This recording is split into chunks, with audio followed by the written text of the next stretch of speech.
The truth of the share market channel में आपका स्वागत है। मैं भवनेश अग्रवाल। नमस्कार दोस्तों, शेयर मार्केट में जो कल यानी फ्राइडे जो क्लोजिंग रही और जो बाजार में तूफान आया, वो ज़बरदस्त तूफान था। कई महीनों बाद आया था वो, और एक बहुत बड़ी गिरावट के, एक बहुत बड़ी निराशा को दूर किया है उसने। तो आप ये निश्चित मानिए कि वो क्यों आया। वो आज जो आप टीवी पर देख रहे होंगे महाराष्ट्र के जो रिजल्ट है। हालांकि झारखंड भारतीय जनता पार्टी शायद खोदे, गेन नहीं कर पाएगी झारखंड को, लेकिन महाराष्ट्र में जो परिणाम आए वो चौंकाने वाले परिणाम आए। इस प्रकार के ये तो था कि भारतीय जनता पार्टी का गठबंधन महाराष्ट्र में चुनाव जीतेगा, लेकिन ये नहीं था कि इतनी ज़बरदस्त मतलब गिगनैटिक जीत होगी। Landslide victory, historical victory. मैं समझता हूँ आज़ादी के बाद से अब तक महाराष्ट्र में जितने भी असेंबली चुनाव हुए हैं उनके अंदर ये पहली जीत है जिसमें भारतीय जनता पार्टी का झंडा इतना ऊंचा रहा है। मतलब मैं कोई ऐसा नहीं कि मैं कोई बीजेपी का आदमी हूँ, ऐसा कुछ नहीं। I am not a political man. मैं सिर्फ शेयर बाजार के पैमाने से देखता हूँ। शेयर बाजार ने भी उसका स्वागत कल ही कर दिया था, क्योंकि इंटरनल सोर्सेज को शेयर बाजार के जो बड़े खिलाड़ी हैं, जो बहुत टॉप सीक्रेट जो अपना सर्वे करवाते हैं, उनको मालूम था कि रिजल्ट आएंगे और मंडे को तो टाइम नहीं मिलेगा, इसलिए आज ही खेल लो। खरीदारी कर ली मंडे को उन्होंने, फ्राइडे को ही। मंडे को तो बेचेंगे वो, मंडे को सावधान रहने की आवश्यकता है। मतलब तो आप, बहुत से लोग मुझे कहते हैं साहब आप बहुत अच्छे इंसान हो, लेकिन मैसेज देते हैं, इस वीडियो के अगेंस्ट में मैसेज देते हैं कि आप बहुत अच्छे होते और भी अच्छे होते अगर आप अरे भाई मैं कहाँ पॉलिटिकल हूँ यार, मेरा क्या लेना देना पॉलिटिक्स से। मैं जो कुछ देखता हूँ शेयर बाजार के आईने से देखता हूँ, शेयर बाजार के रेफरेंस से देखता हूँ किसी भी पॉलिटिकल इवेंट को। अब आप देखिए कि महाराष्ट्र जीत का परिणाम क्या होगा कि एक तो महाराष्ट्र, उत्तर प्रदेश और राजस्थान, इन 3 राज्यों के अंदर बीजेपी की सबसे ज़्यादा हार हुई थी। मतलब एक तो महाराष्ट्र के अंदर कॉन्फिडेंस आ गया, अब कांग्रेस की जो जीत थी वो नकली जीत थी। दूसरी बात कि बीजेपी में एक आत्मविश्वास जग गया कि हमारी जड़ें कमज़ोर नहीं हुई हैं। तीसरी बात, मोदी सरकार केंद्र में प्रबल होगी और वो सरकार आर्थिक नीतियों पर फैसले लेने में अब झिझक नहीं रखेगी। आर्थिक उदारीकरण के रास्ते पर चलने में उसको कोई झिझक महसूस नहीं होगी, और जितना आर्थिक उदारीकरण होगा उतना ही देश का विकास होगा, देश की अर्थव्यवस्था बढ़ेगी, जीडीपी बढ़ेगी। ये सारे कारण हैं जिनके कारण मैं इस रिजल्ट का स्वागत करता हूं। अब चाहे आप मुझे कहते रहिए कि मैं बीजेपी का आदमी हूं, मतलब मैं देश का आदमी हूं, मैं राष्ट्र का आदमी हूं, राष्ट्र की अच्छा ही चाहता हूं। हालांकि मैं बहुत छोटा आदमी हूं, ये मत मानिए कि मैं कोई बहुत बड़ा आदमी हूं, लेकिन मैं मेरे मुंह से क्यों कहूँ मैं बड़ा आदमी हूँ, और मैं हूँ भी नहीं। खैर, मैं झूठ बोलने से कोई मतलब नहीं है। देश के हर चीज़ को देश के उससे देखिए, आप पैमाने पे देखिए, देश के बैरोमीटर्स में देखिए आप कि कंट्री क्या, आज राहुल गांधी को प्रधानमंत्री बना दिया जाए, is he capable to handle the situation. China की सेनाओं का मुंह मोड़ दिया, चाइना को समझौता करना पड़ा देश से, और पूरे रशिया ने कहा कि आप यूक्रेन से हमारा समझौता कराओ। मोदी जी से कहा है, बताइए आप। आज अमेरिका के, भारत के प्रधानमंत्री गले मिल, राष्ट्रपति गले मिल रहे हैं। ये क्या है? मतलब इंटरनेशनल इमेज इतनी सुधर गई, कंट्री की इकोनॉमी सुधर गई, कंट्री का प्रोडक्शन सुधर गया, ये सब क्या है? मतलब इसमें के साथ मोदी जी का आदमी, मोदी जी पापड़ बिलवा रहे हैं हमसे। कुछ लोग कहते हैं हमसे पापड़ बिलवा रहे। भाई कहाँ पापड़ बेल रहे हो? डेवलपमेंट के लिए कुछ तो कहाँ पापड़ बिलवाए, किससे बिलवाए? अगर रहा सवाल इनकम टैक्स का, वो तो मेरे पे बर्डन पड़ा है, मेरे पूरे परिवार पे बर्डन पड़ा है इनकम टैक्स का, and I am paying very heavy income tax. लेकिन इनकम टैक्स पे करें तो आमदनी में से कर रहे हैं। भाई आमदनी भी बढ़ी है, आमदनी मैनीफोल्ड बढ़ी है मोदी के कारण, मोदी की सरकार के कारण। शेयर बाजार अगर आज खड़े हैं अपने पैरों पर, शेयर बाजारों में जो मजबूती है, आशाएं दिखाई दे रही हैं, उत्साह और उमंग दिखाई दे रही है, वो सिर्फ इस सरकार के कारण है। तो खैर, हम इस विषय पे चर्चा कर लिया, और अब ये एक चिंता का विषय था कि अगर ये सरकार हार गई, अगर बीजेपी सरकार नहीं आई महाराष्ट्र में, तो महाराष्ट्र एक बहुत बड़ा स्टेट है और उससे देश का 10% जीडीपी आता है, देश की आर्थिक राजधानी है, तो उससे बहुत बड़ा निराशा का वातावरण पड़ता। तो ये ठीक है, कॉस्टली तो पड़ा है इनको।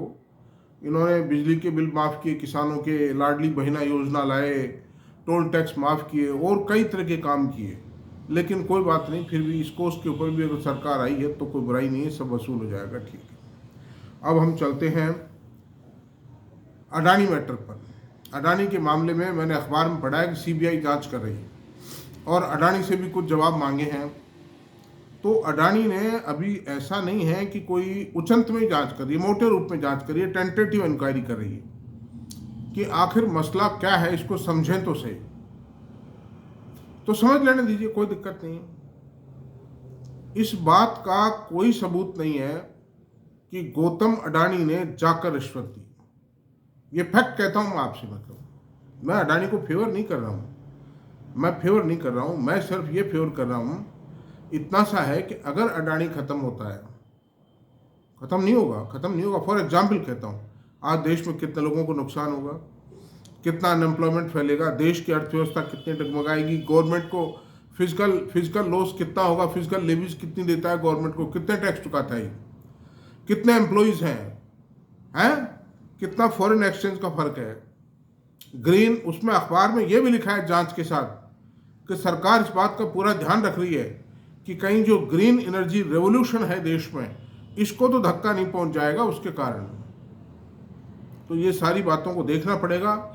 किसी आदमी ने कोई झूठे सच्चे कोई भी आरोप लगाए, चाहे वो सच्चे हैं, मैं नहीं कहता, ऐसा नहीं कि आप उसको हवा खड़ा कर दो, भावनाओं में बहने की आवश्यकता नहीं है। खाली ये कि मैच बना ली, अडानी चोर है, मतलब व्हाट इज दिस, मतलब क्या मूर्खता की बात है ये सब कर, है।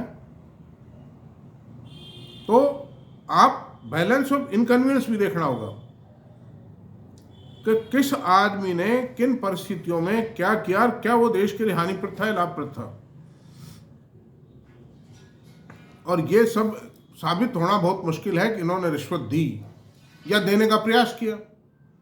2000 करोड़ रुपया बड़े से बड़े ट्रेलर ट्रक में नहीं आएगा, कोई मामूली बात है क्या। और ये बताइए अधिकारियों को, अधिकारी का मीन्स भाई ब्यूरोक्रेट्स, तो ब्यूरोक्रेट्स 2000 करोड़ की रिश्वत ले सकते हैं क्या, मतलब नहीं देगा, कोई भी नहीं देगा उनको। और उनको देने से इकेले ब्यूरोक्रेट्स के फेवर करने से किसी भी कॉर्पोरेट को कोई बेनिफिट नहीं होगा, क्योंकि उनके ऊपर जो असली डिसीजन मेकिंग अथॉरिटी है वो तो चीफ मिनिस्टर्स हैं, कैबिनेट है, मिनिस्टर्स हैं, पोर्टफोलियो मिनिस्टर्स हैं, उनके हाथ में पावर, तो उनके हाथ में वेस्ट करती है। आईएएस खाली प्रपोज कर सकता है।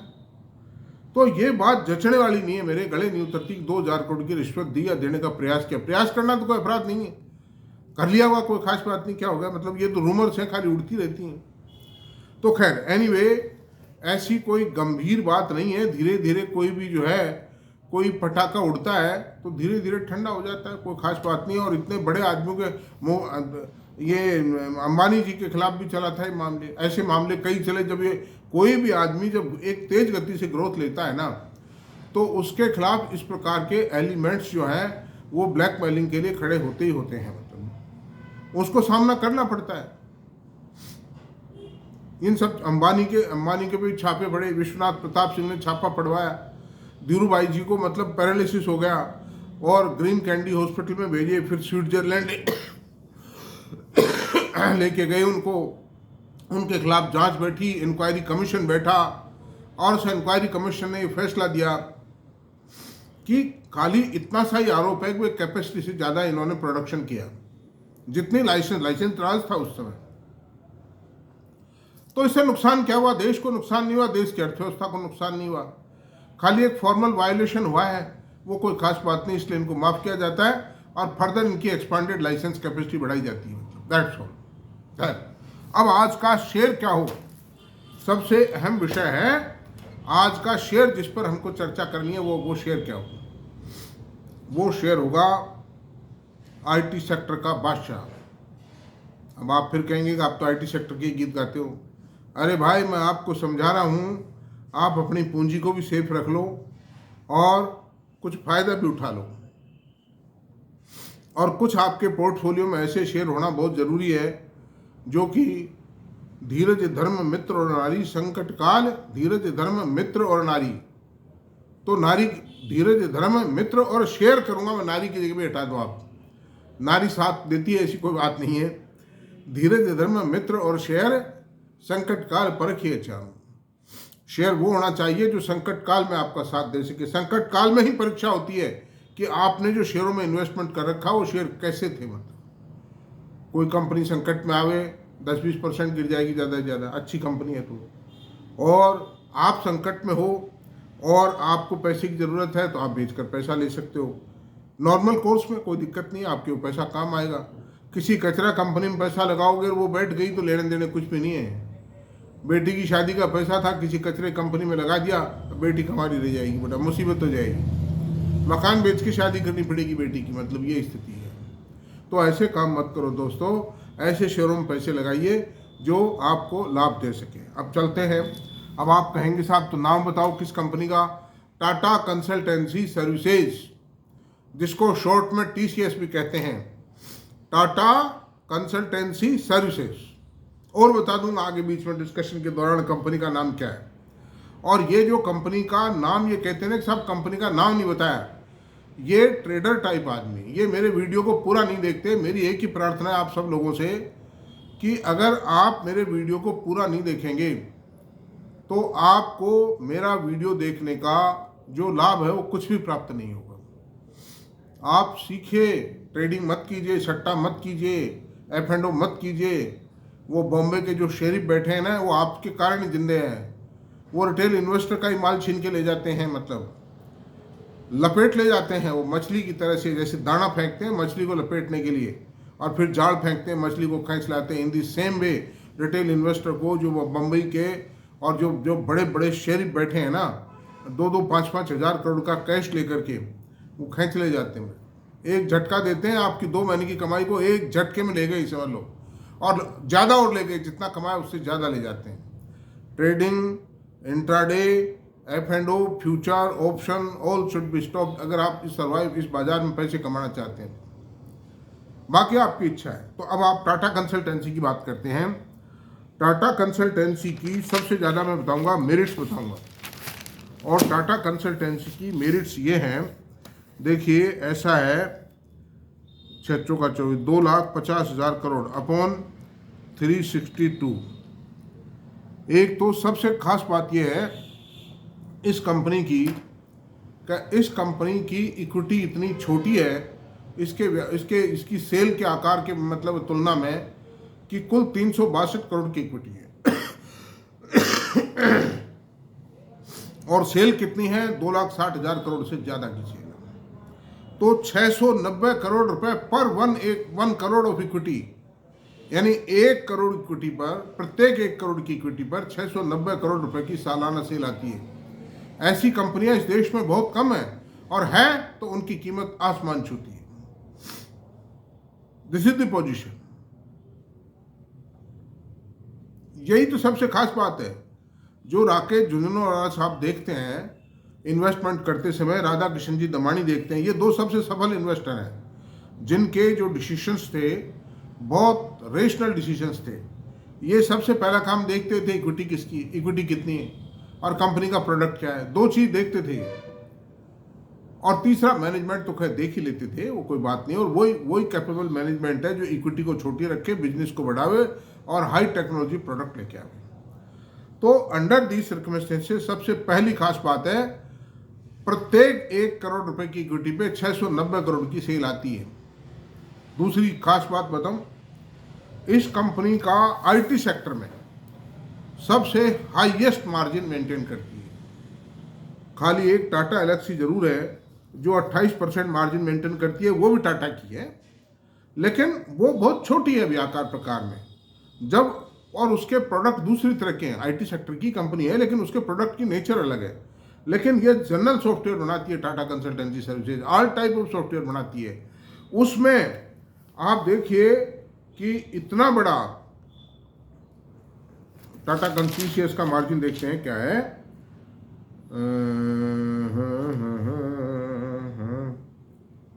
26% मार्जिन तो आज की तारीख में, जबकि मार्जिन पर प्रेशर है now days due to depression in the IT sector, जो सुधरने जा रहा है। मैं बात इसीलिए कह रहा हूं कि सुधरने जा रहा है and this will be the last opportunity to purchase this share. तो 26% मार्जिन किसी भी बड़ी आईटी कंपनी का नहीं है मतलब। अब मैं आपको आईटी कंपनियों के मार्जिन, पी रेशो, ये सब बताता हूँ। बड़ी कंपनियों के जो पहली 6 कंपनीज हैं, देखिए टाटा कंसल्टेंसी का 26 का पी रेशो है, मार्केट कैप 15.36 लाख करोड़ रुपए है और मार्जिन 26% है। पी रेशो 31 का है। पी रेशो देखते हैं, एक मिनट कंफर्म कर लेते हैं। पी रेशो है 31.9, 31.9 और मार्जिन 26%। 27% था लेकिन अभी 26% है। और इसने एक वक्त था 29-30% के मार्जिन पे बिजनेस करती थी कंपनी। तो ऐसी सूरत में इन्फोसिस की बात करते हैं जो सेकंड लार्जेस्ट कंपनी है, 29.3 का पी रेशो है, इससे थोड़ा कम है और मार्केट कैप 7.80 लाख करोड़ रुपए है, 24% मार्जिन है, 2% कम है टीसीएस से।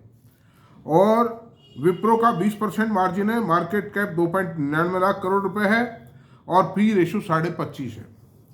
और टेक महिंद्रा का 52 का पी रेशो, ये 52 का पी रेशो इसलिए आ रहा है कि टेक महिंद्रा ने कुछ बैलेंस शीट में प्रॉफिट एंड लॉस अकाउंट में कुछ एडजस्टमेंट किए थे, उस चक्कर में इसका जो पी रेशो, क्योंकि वो ईपीएस घटा दी थी इन्होंने, आपने देखा होगा 2-3 क्वार्टर पहले इनकी 2-3 क्वार्टर तक प्रॉफिटेबिलिटी बहुत घट के आई थी, वो सब एडजस्टमेंट थे। पिछले जो पाप कर्म थे बैलेंस शीट के वो इन्होंने धोए थे, तो अभी वो उस पूरे फुल फॉर्म में अभी नहीं आ पाई है। वो ईपीएस जो बढ़ी हुई ईपीएस अब नहीं आ रही है, वो थोड़ा सा शामिल, इसलिए बाकी पी रेशो इसका भी 30 से अबो नहीं है। मतलब लेटेस्ट क्वार्टर को अगर आप 4 से मल्टीप्लाई करेंगे तो ये पी रेशो 30 से ऊपर नहीं जाता है। मतलब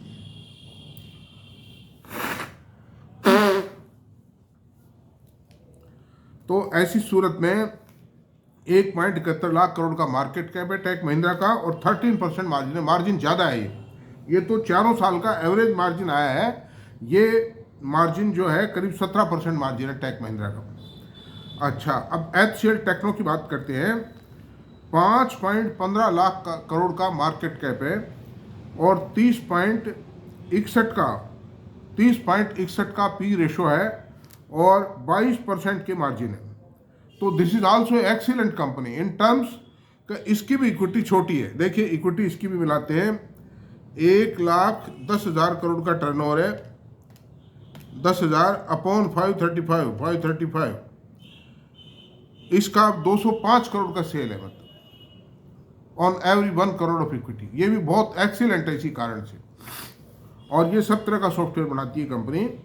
एलटीआई माइंडट्री 39 का पी रेशो है। ये पी रेशो इसलिए ज़्यादा है कि इनका फ्लोटिंग स्टॉक बाजार में बहुत कम है, केवल मात्र 30 करोड़ की इक्विटी है इसकी, कोई बेचता ही नहीं है इसको।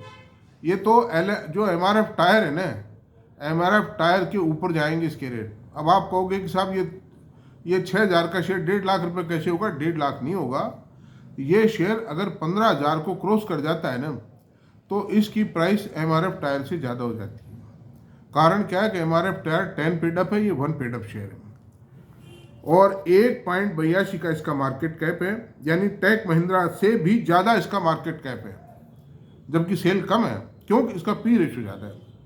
18% का मार्जिन पे धंधा करती है ये। अब ये मार्जिन भी सुधरेंगे इसके, है नहीं। अच्छा, टाटा एलेक्सी की बात करते हैं। 50.2 का पी रेशो है, क्योंकि ग्रोथ बहुत ज़्यादा रही थी टाटा एलेक्सी की, तो वो 100 पे पी रेशो पहुंच गया था इसका। वो धीरे धीरे गिर के नॉर्मलाइज होकर 50 आ रहा है, चूँकि ग्रोथ अभी फिलहाल नहीं है, मतलब कम है, बहुत कम है। और मार्केट कैप 41,000 करोड़ का है और मार्जिन 28% है। नेक्स्ट टू टीसीएस है इसका मार्जिन, टाटा एलेक्सी का। तो टाटा एलेक्सी और टीसीएस दोनों कंपेरेबल नहीं है कहीं भी। कारण क्या थे? Line of business, line of product is totally different from each other. है software, but the nature of software is totally different from each other. तो ये पोजीशन है। अब आप आइए, अब इसकी बात कर लेते हैं, इसके डाटाज की बात कर लेते हैं। डाटाज में मार्केट कैप 15,35,733 करोड़ रुपए, प्राइस 4225 करोड़ रुपए। ये प्राइस किस वक्त 8,000 हो जाए कोई पता नहीं है, मतलब क्योंकि एक तो बोनस पोटेंशियल है इसमें, दूसरी बात है ग्रोथ शुरू होने वाली है इसमें, हो चुकी है ग्रोथ। वैसे बड़े भारी ऑर्डर्स हैं इनके पास में, जिसमें से कुछ ऑर्डर्स को होल्ड पे कर दिया था, but they are now being renewed and fresh orders are also being given to these companies as per the reports being coming in the Economic Times and several other newspapers that the fresh recruitments have started heavily in IT companies. और भी different corner से कई तरह की खबरें आ रही हैं, तो it is a sure bet that growth has started in these company. इनके भाव बता रहे हैं, ट्रेंड बता रहे हैं।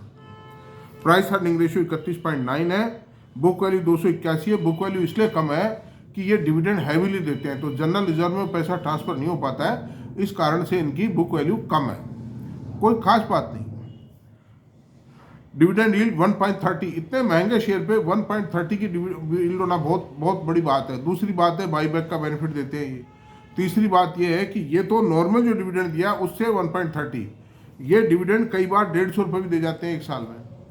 इन दैट केस 5% का मार्जिन, 5% का डिविडेंड हो गया ये लेटेस्ट ईयर का, इसमें स्पेशल डिविडेंड नहीं दिया इसलिए 1.30 है। अदरवाइज ये डिविडेंड यील्ड आती 4-5% की। ROC 64.3 किसी भी कंपनी का नहीं है इंडिया में, 64.3 ROC इसका है खाली। ROE 51.5%, ये भी किसी भी कंपनी का नहीं इसके अलावा। फेस वैल्यू 1 रुपीज़ है।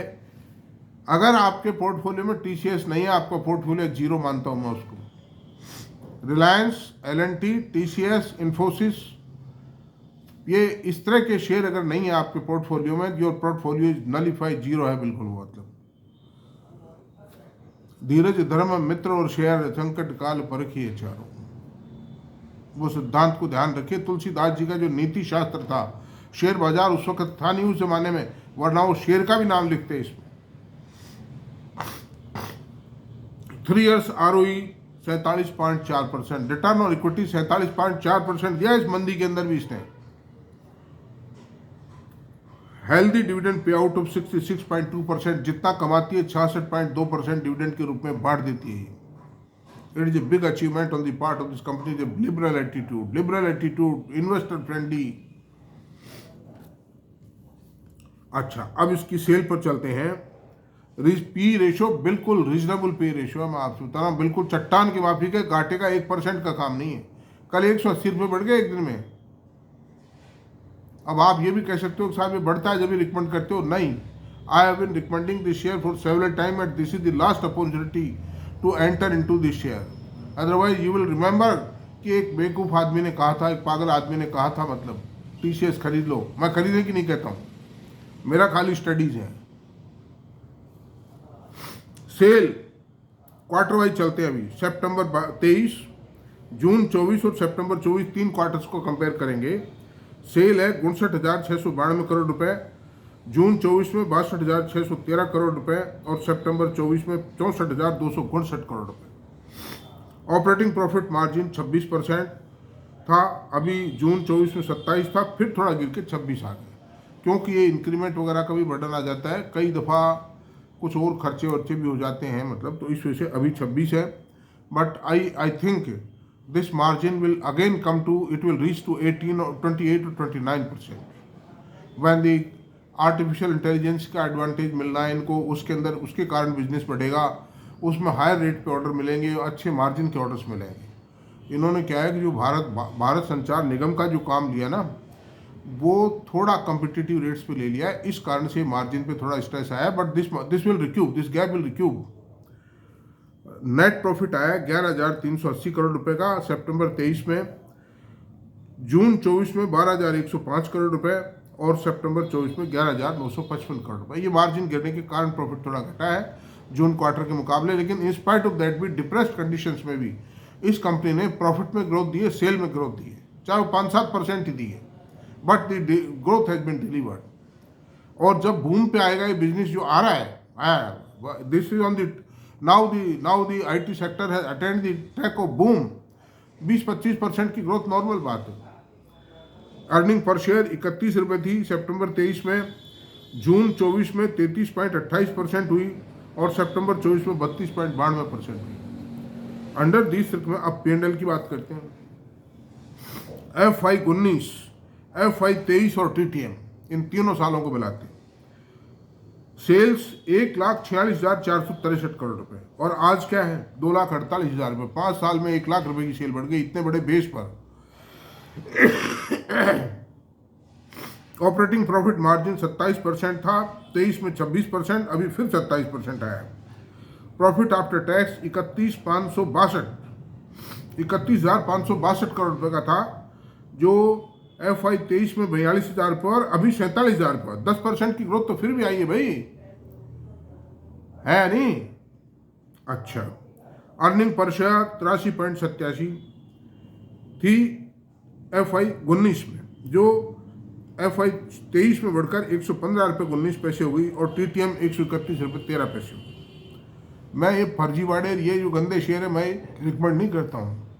इन्वेस्टर को मरवाने का काम नहीं करता हूँ। जिस शेयर में उन्हें ज़बरदस्त पोटेंशियल नज़र आता है और खतरा, रिस्क फैक्टर सबसे कम है, I recommend only that share. कभी कोई आकस्मिक हो सकता है, that is another thing, but I have no intention to cheat the investor, to cheat the, I am here to help the investors, I am here to help the retail investing community. उनका कोई वो अनाथ है, ये समझो आप। सब पैसा मांगते हैं, सलाह देते नहीं, पैसा लेके भी सलाह नहीं देते हैं। अच्छा, अब प्रमोटर होल्डिंग की बात करते हैं। इक्विटी कैपिटल 362 करोड़ है। टाटा ग्रुप का टोटल मार्केट कैपिटलाइजेशन 33.7 करोड़ है, 33.7 लाख करोड़ है। उसमें से 15.35 लाख करोड़ तो अकेले TCS का हो गया। टाटा ग्रुप का जन्म हुआ था 1868 में, यानी 156 साल पहले जमशेद जी टाटा ने टाटा ग्रुप का प्रादुर्भाव किया था। तो 156 सालों में टाटा ग्रुप के टोटल मार्केट कैपिटलाइजेशन में से अगर हम TCS का मार्केट कैपिटलाइजेशन घटा दें तो मार्केट कैपिटलाइजेशन 17 लाख करोड़ ही बचता है। तो 156 साल में TCS के अलावा टाटा ने कमाया कितना? 1,17,00,000 करोड़ रुपया, और TCS को मिलाने के कारण वो 33 लाख करोड़ रुपए हो गए।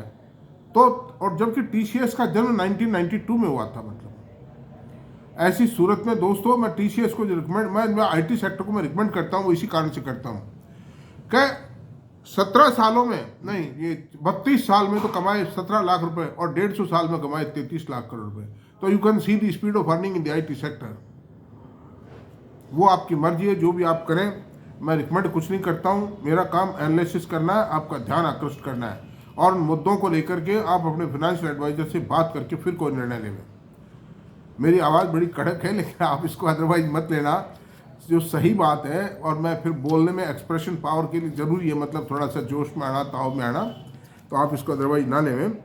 और रिजर्व कितने हैं इस कंपनी के? 1,01,133 करोड़ रुपए, जबकि कोई राइट इशू नहीं लाई ये कंपनी, कोई IPO नहीं लाई है उस, और 70% डिविडेंड बांटती रही है, उसके बावजूद भी 1,01,133 करोड़ रुपये हो गया। इन्वेस्टमेंट 36,000 करोड़ का है। अदर असेट्स 1,02,000 करोड़ रुपए की हैं, और डेटर डेज 81 डेज है। They are also in line with the company. अच्छा, कैश फ्लो 1893 करोड़ का पॉजिटिव कैश फ्लो है, और वो उसके बावजूद है जब फाइनेंसिंग एक्टिविटीज पे इन्होंने 48,536 करोड़ रुपया खर्च कर दिया। Another thing I let you know कि टाटा ग्रुप को जरूरत पड़ी पैसे की। तो जब टाटा स्टील ट्रबल में आ गई थी, टाटा स्टील यूरोप ट्रबल में आ गई थी, तो इन्होंने TCS के शेयरों को प्लेज करके और पैसा उठाया था बैंकों से, उस लिक्विडिटी को उससे निपटने के लिए। टाटा, वही बात है, धीरज धर्म शेर मित्र और शेयर है, धीरज धर्म मित्र और शेयर संकट का ये चरितार्थ सिद्ध होती है। संकट में TCS के शेयर ने काम दिया उनको, वरना टाटा ग्रुप बहुत प्रॉब्लम में आ गया था टाटा स्टील यूरोप के कारण।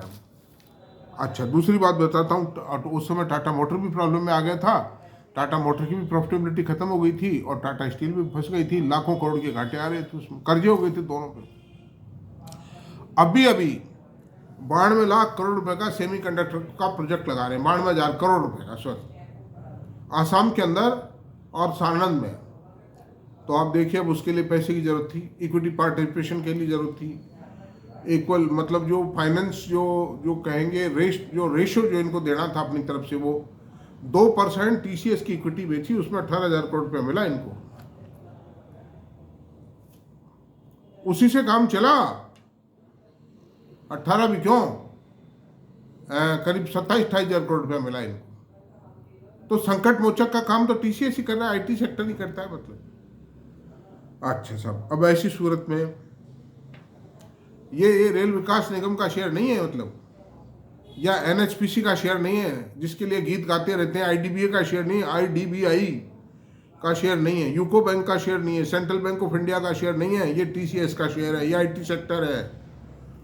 अच्छा, अब आप देखिए, अब मैं क्यों कह रहा हूं आपको, अगर इसमें 20% की ग्रोथ पे आती है तो इस साल का प्रॉफिट तो मैंने 49 जारी माना है। करंट जो चालू वित्त वर्ष 25-26 में 20% मानिए ग्रोथ इसकी, कम से कम है, ये ज़्यादा आएगी ग्रोथ इससे, कम से कम मानिए। इसका प्रॉफिट बढ़ के 58,800 करोड़ रुपए हो जाता है। और सन वित्तीय वर्ष 27 में, जिसका मात्र 1.5-2 साल बचे हैं, 70,560 करोड़ रुपए प्रॉफिट हो जाता है। अब 70,000 करोड़ के प्रॉफिट को मिनिमम कम से कम माना है, मोस्ट कंजर्वेटिव एस्टिमेट है, उसको अगर 30 के पी रेशियो से मल्टीप्लाई करते हैं तो 5850 करोड़ रुपए का भाव आता है इसका। तो भी 1.5-2 साल में अगर 40% मिल गया आपको तो भी क्या नुकसान है। लेकिन जब ग्रोथ अटेंड करेगा तो 40 का पी रेशियो पहुंचेगा। अब 40 से अगर मल्टीप्लाई करते हैं तो 7,800 करोड़ रुपए का प्रॉफिट होता है। और दोस्तों, ग्रोथ ज़्यादा आएगी, मैं आपसे बताऊँ, चूँकि आर्टिफिशियल इंटेलिजेंसी का जो काम में रेशियो बढ़ता चला जाएगा, digitization, artificial intelligence, cloud, data, ये सब तूफानी गति से बढ़ेंगे अब। तो उस हिसाब से, और रहा सवाल ट्रंप का शासन आया है, ट्रंप के शासन में वहाँ बहुत काम होंगे, मैं आपसे बताऊँ।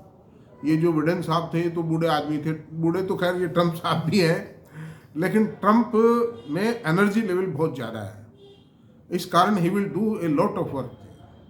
ट्रंप साहब में एनर्जी नहीं थी, ये बिडेन साहब में एनर्जी नहीं थी। तो ऐसी सूरत में ये शेयर 9,000 10,000 होते देर नहीं लगाएगा, और ये आपको कभी बेचने की नौबत आएगी ही नहीं। आप मकान बनाएं तो बेचें, बेटी की शादी में बेचें, बच्चों की फीस चुकानी हो इंजीनियरिंग की, एमबीए की या फॉरेन एजुकेशन की, तो आप बेचें। अदरवाइज इसको बेचने की आवश्यकता ही नहीं है कभी भी। और ऐसा ही शेयर खरीदो जिसको बाबा खरीदे और पोता बेचे, आपका ग्रैंडसन बेचे, तो आपको आनंद है। आपको भी ये खुशी होगी कि यार मैं एक ऐसी चीज़ देके जा रहा हूँ इस दुनिया में मेरे बच्चों को कि जिनको कोई चिंता फिक्र नहीं है, मस्त रहेंगे जो। तो 32 मिनट हो गए आज, थैंक यू, आज इतना काफ़ी है और आपका समय काफ़ी लिया, उसके लिए मैं क्षमा चाहता हूँ। और सभी इन्वेस्टर्स को मुबारक है मेरी तरफ से चुनाव के परिणाम। और मेरा वीडियो अगर पसंद आए तो प्लीज़ इसको सब्सक्राइब करें, लाइक करें, शेयर करें, कमेंट करें। Thank you very much.